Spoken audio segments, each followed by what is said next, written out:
আমি আজকের এই মজলিসে কিছুটা নিজের পক্ষ থেকে কিছু বিষয়ে জবানবন্দি দেওয়ার গরজ অনুভব করি। আপনারা জানেন জবানবন্দি কে দেয়, কোথায় দেয়। জবানবন্দি পরিভাষাটা ব্যবহার হয় যখন কোনো ব্যক্তি আদালতের কাঠগড়ায় দাঁড়িয়ে বিচারকের সামনে বক্তব্য দেয়, তখন সেটাকে জবানবন্দি বলা হয়। কাজে আমি মনে করি উম্মতের ওলামায়ে কেরামের সামনে আমরা যারা কাজ করছি তাদের কাছে আমাদের জবাবদিহিতা করা, নিজেদের কথার পক্ষে নিজের ওয়াজাহাত ব্যক্ত করা, এটা তাদের দায়িত্ব। সেই জায়গা থেকে আমি জবানবন্দি দিচ্ছি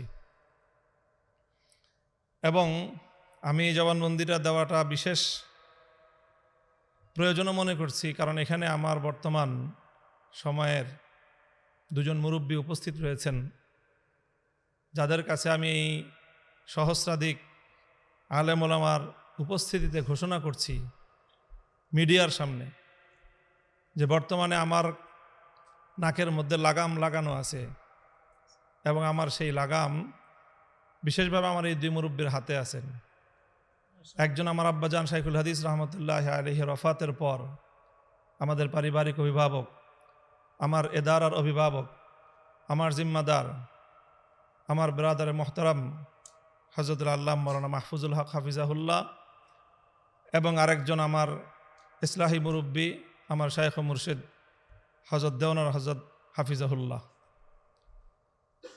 আমি অত্যন্ত আস্থা এবং আত্মবিশ্বাসের সাথে বলছি যে আমার এই দুই মুরব্বীর সাথে আমার দীর্ঘদিনের যেই পথ চলা এবং ওনাদের নির্দেশনা পালন করার যেই আত্মবিশ্বাস আমার আছে, সেই জায়গা থেকে আমি মনে করি যে ওনারা আমার দায়িত্ব গ্রহণ করতে ওনারা ইতস্তত বোধ করবেন না এবং ওনারা আমাকে ওনাদের এতাআতকারী, ওনাদের আনুগত্যশীল একজন অনুগত ছোট ভাই এবং মুরিদ হিসাবে পাবেন, এই আত্মবিশ্বাস ওনাদের থাকার কথা।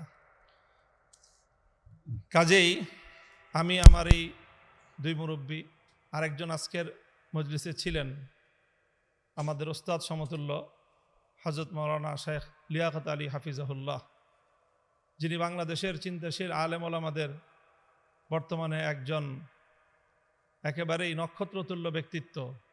আপনারা অনেকেই জানেন মাদ্রাসা দারুর রাশাদের অন্যতম স্বপ্নদ্রষ্টা, আমাদের জামিয়া রহমানিয়া আরাবিয়ার দীর্ঘ প্রায় ৬০ শতাব্দীর যিনি মুহাদ্দিস, তিরমিজি শরীফের হাদিস পড়ান শাইখুল হাদিস আল্লামা আজিজুল হক রহমতুল্লাহ আলাইহের অন্যতম ইলমি ওয়ারেস আল্লামা লিয়াকত আলী হাফিজাহুল্লাহ। আমি প্রথমেই কথা বলে দিচ্ছি এবং আজকের এই বক্তব্যের মাধ্যমে গোটা জাতির কাছে আমার এই বক্তব্য, আমার যে কোনো কাজের ব্যাপারে, আমার যে কোনো কর্মের ব্যাপারে যে কেউ যদি মনে করেন যে এই ব্যাপারে কোনো অভিযোগ থাকতে পারে, আপত্তি থাকতে পারে, আর যদি আমার ব্যাপারে আস্থা না হয় যে আমি হয়তো আপনাদের অভিযোগ আপত্তি আমলে নিব না, আমার এই তিন মুরব্বীকে বলেন। উপস্থিত দুই মুরব্বী আছেন, সাথে লিয়াকত আলী সাহেব হুজুরকে আমি যুক্ত করে দিলাম। আমার সাথে কথা বলতে হবে না, ওনারা তিনজন বসে যদি আমার ব্যাপারে যে কোনো ফয়সালা প্রদান করেন, আমি ওনাদের সেই আনুগত্য মেনে নিতে একচুল পরিমাণ কুণ্ঠিত হব না। আলহামদুলিল্লাহ। মুহতারাম হযরত উলামায়ে কেরাম, আজকে আকীদার হেফাজত বিষয় নিয়ে আলোচনা।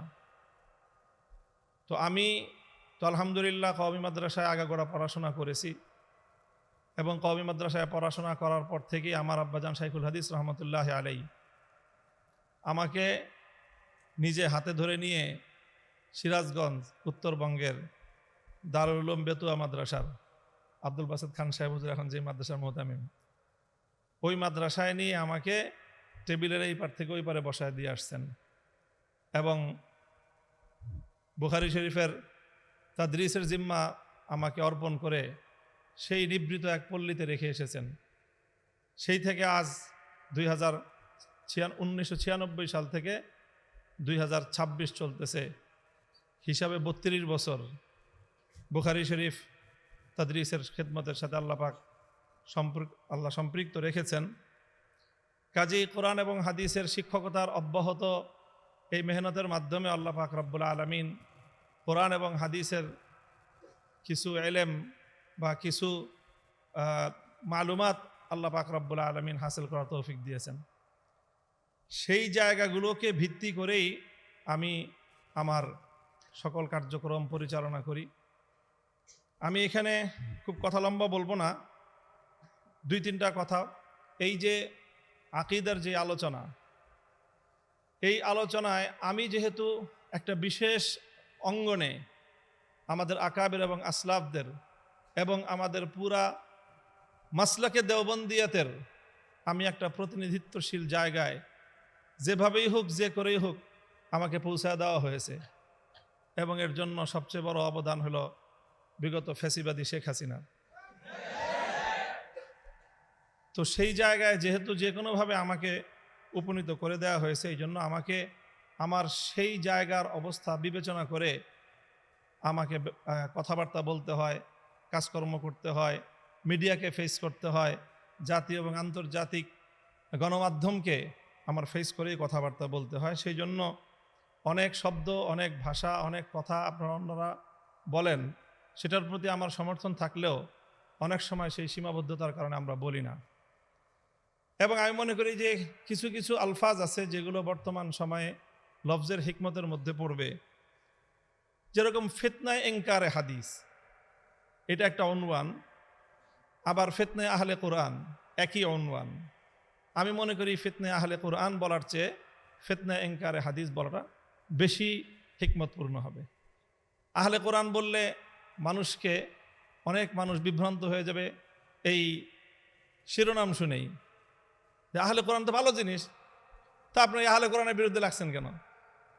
তো তারা আসলে আহলে কোরআন না, তাদের প্রকৃত পরিচয় তারা মুনকিরিনে হাদিস। ঠিক একইভাবে আহলে হাদিস বা এই জাতীয় শব্দে কারো তানকিদ না করে ফিতনা ইনকারে তাকলিদ, তাকলিদ অস্বীকার করা এটা উম্মতের মধ্যে অনেক বড় এক ফিতনা। হাদিস অস্বীকার করা যেরকম এক বড় ফিতনা, তাকলিদ ইনকার করাটাও এটা উম্মতের 1300 বছরের তাওয়ারুসের এক ইনকার করার ফিতনা। এই দুইটা শব্দের প্রতি আমার একটা থাকলো, উলামায়ে কেরাম এটা নিয়ে ফিকির করবেন। আমি এখন আরেকটা বিষয় ওয়াজাহাত করতে চাই। যেহেতু আমি উম্মতের উলামায়ে কেরামের পক্ষ থেকে প্রতিনিধিত্বশীল জায়গায় বসে রাজনৈতিক কার্যক্রম পরিচালনা করছি, এই জন্য রাজনীতি নিয়ে আমার একেবারে যে পড়াশোনা, পর্যালোচনা, পর্যবেক্ষণ নাই এরকম আমি আমাকে নিজেকে মনে করি না। বরং আমি আমার রাজনৈতিক পথ চলায় প্রতিটি পদক্ষেপে আমি আমার আকাবির আসলাফ, আমার পূর্বসূরি, বিশেষ করে উলামায়ে দেওবন্দের প্রতিটি রাজনৈতিক সন্ধিক্ষণের ওনাদের কর্মকাণ্ড, কর্মপন্থা নিয়ে আমার চুলচেরা বিশ্লেষণ করার সুযোগ অন্যদের চেয়ে বেশি হয়। সেই জায়গা থেকে আমি মাসলাকে দেওবন্দের সিয়াসি ফিকরটা কি, রাজনৈতিক চিন্তাধারাই বা কি, এবং তাদের রাজনৈতিক কর্মপন্থাটা কি, আমি খুব সংক্ষেপে 2-4টা কথা থেকে আমি যতটুকু বুঝেছি আপনাদের কাছে উপস্থাপন করার চেষ্টা করি। যেমন ধরেন, আমাদের এই পাক ভারত উপমহাদেশে দেওবন্দি উলামায়ে কেরামের রাজনীতির অন্যতম একজন মুখপাত্র হিসাবে বা প্রধান মুখপাত্র হিসাবে যদি আমি শাইখুল হিন্দ মাহমুদ হাসান দেওবন্দি রহমতুল্লাহ আলাইহির নাম বলি, আমি মনে হয় আমি খুব বেশি বাড়িয়ে বলবো না। আমাদের জামিয়া রহমানিয়া আরাবিয়ায় শাইখুল হাদিস আল্লামা আজিজুল হক রহমতুল্লাহ আলাইহির সাথে আমাদের আরও কিছু উস্তাদদের, আসাতেজায়ে কেরামের সিয়াসি কিছু বিষয় নিয়ে ইখতিলাফ হতো, যার অন্যতম একজন ছিলেন আমাদের উস্তাদে মোহতারাম হযরতুল আল্লাম শাইখুল হাদিস হযরত মাওলানা মুফতি মনসুরুল হক হাফিজাহুল্লাহ তাআলা।